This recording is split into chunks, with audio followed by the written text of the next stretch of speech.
মাত্র 10 মিনিটে অনেক মজার একটা নাস্তা রেসিপি আপনাদেরকে দেখাচ্ছি। বাচ্চাদের নাস্তা নিয়ে টেনশন, সকালবেলা কি নাস্তা বানাবেন সেটা নিয়ে ভেবে পাচ্ছেন না, ঝটপট কি করা যায় সেই নাস্তাটাই কিন্তু আমি নিয়ে এসেছি আপনাদের সামনে। আসসালামু আলাইকুম। তো প্রথমেই নিলাম কয়েকটা রুটি, তারপরে রুটিগুলো এভাবে ফ্রাই প্যানে দিয়ে একটু সেঁকে নিচ্ছি। দুই সাইড একটু পোড়া পোড়া করে নিতে হবে। তারপরে আমি কিন্তু ধনিয়া পাতা, পেঁয়াজ কুচি এবং একটা মরিচ কুচি করে এভাবে রেখে দিছি এক সাইডে। তারপরে একটা খিরাই কুচি করেও নিছি। তারপরে কিছুটা পরিমাণ গুঁড়ো মশলা, তার সাথে একটা ডিম নিয়ে ডিমের ভিতরে সবগুলো মিশ্রণ দিয়ে সুন্দর করে মাখিয়ে এভাবে ডিমটা ভেজে নিছি।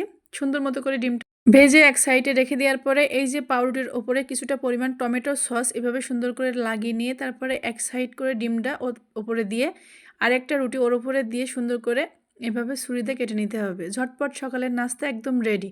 তারপরে খিরাই কুচি দিয়েছি, আপনারা চাইলে খিরাইটা নাও দিতে পারেন, কিন্তু খিরাই দিলে অনেক মজা লাগে। টমেটো সসের সাথে এইভাবে রুটি ডিম এতটা মজা, সকালে ঝটপট কিন্তু বানিয়ে দিতে পারেন। শুধুমাত্র একটা ডিম দিয়ে কিন্তু 4 জনের নাস্তা আপনি বানাতে পারেন এইভাবে পাউরুটির সাথে। পাউরুটিটা সেঁকে নেওয়ার পরে এইভাবে সুন্দর করে নাস্তা রেডি করলে এতটা মজা হয়, আপনারা বাসায় একবার হলেও ট্রাই করে দেখবেন এটা কতটা মজা। একদম 10 মিনিটে ঝটপট হয়ে যাবে। বড়দের নাস্তা থেকে শুরু করে ছোট বাচ্চাদেরও কিন্তু এভাবে নাস্তাটা দিতে পারেন। এখন কিন্তু বাচ্চারা ভাত খেতে চায় না, তাদের টিফিনে যদি আপনি এভাবে মজার একটা নাস্তা দেয়া যায় তাহলে কিন্তু তারা মজা করে খাবে এবং এটা খেলে কিন্তু তাদের পেটও ভরে যাবে। এটা এতটা মজা হয়, এটা কিন্তু অনেক হেলদি। এটা কিন্তু সকালে খেলে আর ভাত খাওয়া লাগবে না, একদম পেট ভরে যাবে। তো অবশ্যই আপনারা এই রেসিপিটা বাসায় একবার হলেও বানাবেন।